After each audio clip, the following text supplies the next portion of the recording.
आइए students move करते हैं part 8 of your short questions. Part 8 is why 1 mole of hydrogen molecules and 1 mole of hydrogen atoms have different masses। आपको बताना है आपके पास 1 मोल hydrogen molecules हैं और 1 मोल हाइड्रोजन एटम है, दोनों का डिफरेंट मास क्यों होगा।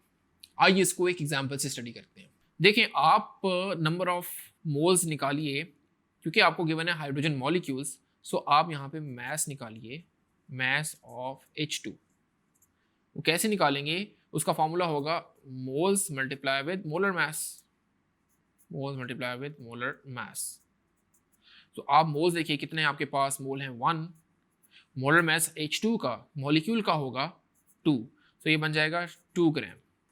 अब आप निकालिए हाइड्रोजन एटम्स का, तो मास ऑफ हाइड्रोजन एटम उसको सिंपली H लिखेंगे, तो once again moles multiply with molar mass, so 1 multiply with 1, क्योंकि एक हाइड्रोजन एटम का मोलर मास 1 होगा, सो आपका आंसर आ जाएगा 1 ग्राम।